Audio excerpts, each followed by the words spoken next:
السلام علیکم ورحمۃ اللہ وبرکاتہ۔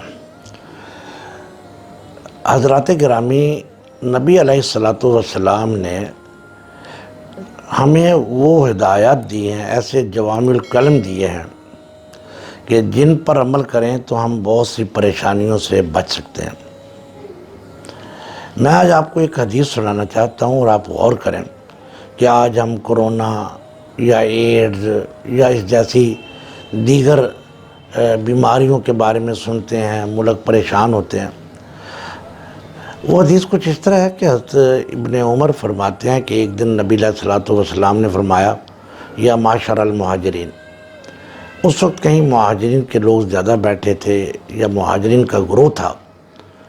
فرمایا، خمس اذا ابتلیتم واعوذ باللہ ان تدرکون۔ 5 باتیں ہیں کہ جب تم ان میں مبتلا ہو گئے تو پھر حضور کہتے ہیں کہ میں اللہ کی پناہ مانگتا ہوں کہ تمہارے اندر یہ 5 چیزیں نہ آئیں۔ اب ذرا یہ 5 چیزیں میں گنواتا ہوں، آپ سنتے جائیں۔ پہلی بات آپ نے فرمائی، لم تظہر الفاحشۃ فی قوم قط حتی یعلنوا بها الا فشا فیہم الطاعون والاوجاع التي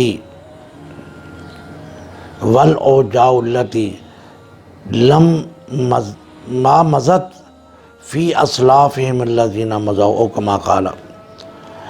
جب کسی قوم میں فحاشی پھیل جائے گی اور سر عام پھیل جائے گی، یعلنوا، اور اعلانیہ آ جائے گی، تو جب یہ ایک برا کام فحاشی آ گئی اور سر عام آ گئی تو اس میں طاعون پھیل جائے گی اور ایسی بیماریاں آئیں گی جو پہلے نہیں تھی، ان کے آباء و اجداد نے نہ دیکھی ہوں گی نہ سنی ہوں گی۔ آپ مجھے بتائیں کہ کیا نت نئی ایسی بیماریاں نہیں آ رہی؟ تو کوئی کہتا ہے جی یہ کیمیکل کی وجہ سے ہے، کوئی کہتا ہے ملاوٹ کی وجہ سے ہے، کوئی کہتا ہے پولوشن کی وجہ سے ہے، کوئی کہتا ہے چمگادڑ کی وجہ سے ہے۔ نبی علیہ السلام نے تو فرمایا کہ ایسی بیماریاں آئیں گی جو ان کے آباء و اجداد نے نہ سنی ہوں گی۔ فرمایا یہ فحاشی اور عریانی کی وجہ سے۔ اب سوال یہ ہے کہ حضور نے یہ شرط کیوں لگائی، اعلانیہ، سر عام؟ دیکھیں، فحاشی تو فحاشی ہے۔ کوئی ایک آدمی بند کمرے میں فحاشی کا کام کرے یا سڑک پہ کرے، فرق کیا ہے؟ میں آپ کو فرق سمجھاتا ہوں۔ یہ جو گٹر ہوتا ہے، گٹر، اس کے اندر کیا ہوتا ہے؟ گند ہوتا ہے نا، گندا پانی اور گند۔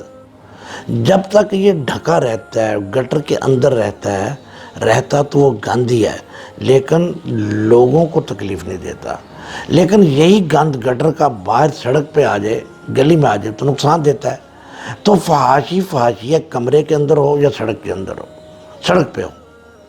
تو جب سڑک پہ آئے گی تو اس کا ایک کرنے والے کو، فحاشی کا ارتکاب کرنے والے کو تو کمرے میں بھی تکلیف ہوگی، عذاب ہوگا، لیکن جب سڑک پہ آئے گی تو عام لوگوں کو بھی تکلیف ہوگی۔ دوسری بات آپ نے فرمائی، لم ينقص المکیال والمیزان الا اخذوا بالسنین وشدۃ المؤونہ وجور السلطان علیہم۔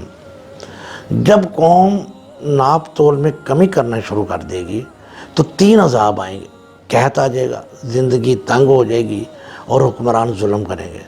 اب دیکھیں، ویل للمطففین الذین اذا اکتالوا علی الناس یستوفون واذا کالوہم او وزنوہم یخسرون، کہ جب لیتے ہیں تو پورا لیتے ہیں، دیتے ہیں تو کم کر کے دیتے ہیں۔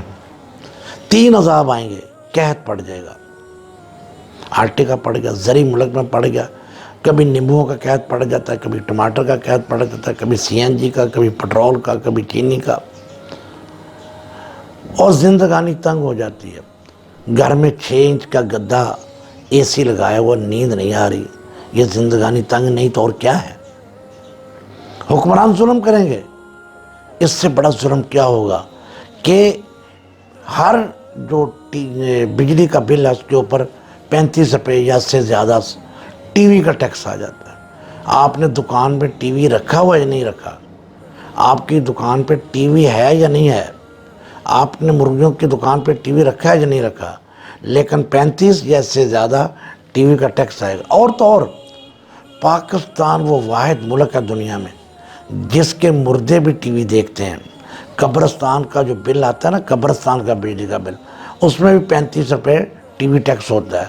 تو یہ عجوبہ بھی پاکستان میں ہے کہ جس میں مردے بھی ٹی وی دیکھتے ہیں۔ ظلم نہیں تو اور کیا ہے؟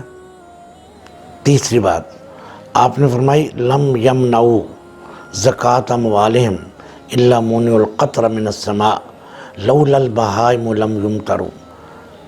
اگر زکوٰۃ دینا بند کر دیں گے بارشیں بند ہو جائیں گی، اور اگر کبھی بارشیں ہوں گی تو یہ تمہارے لیے نہیں، یہ جانوروں کے لیے ہو رہی ہیں۔ بارشوں کی تعداد پوری دنیا میں کم ہو گئی ہے، اگر ہوتی ہے تو بے موسمی ہو جاتی ہیں، جب ضرورت ہوتی ہے تو ہوتی نہیں، جب ضرورت نہیں ہوتی ہمیں تو بارشیں ہو جاتی ہیں۔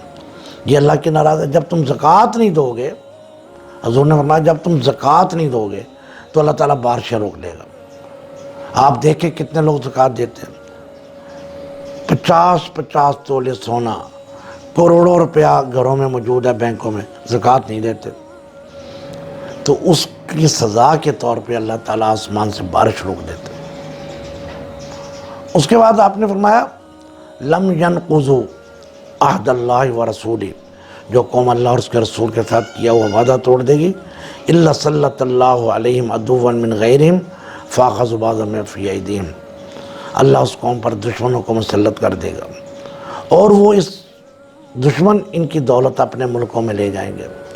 پہلے تو پٹرول کی کمپنیاں غیر ملکی تھیں، پھر دوائیوں کی کمپنیاں غیر ملکی، اب تو ہمارے برگر اور ہمارے جو لیگ پیس ہیں ان کی کمائی بھی باہر کے ملکوں میں جا رہی ہے۔ ہم نے بھی اللہ کے ساتھ وعدہ کیا تھا، اے اللہ ملک دے دے، ہم قرآن و سنت نافذ کریں گے۔ ہم نے اللہ کا وعدہ توڑ دیا، اب پر ہم پر دشمن مسلط ہے۔ اور پانچویں بات آپ نے فرمائی ما لم تحکم ائمتہم بکتاب اللہ، کہ جب حکمران قرآن کا قانون نافذ نہیں کریں گے، الا جعل اللہ بأسہم بینہم، اللہ اس قوم کو آپس میں لڑا دے گا۔ ہم آپس میں لڑیں گے، اور دیکھ رہے ہیں کس طرح آپس میں قتل و غارت ہو رہی ہے۔ اللہ تعالی ہمیں نبی علیہ السلام کے فرامین کو سمجھنے کی، پرکھنے کی اور ان پر عمل کرنے کی توفیق دے۔ وآخر دعوانا ان الحمد للہ رب العالمین۔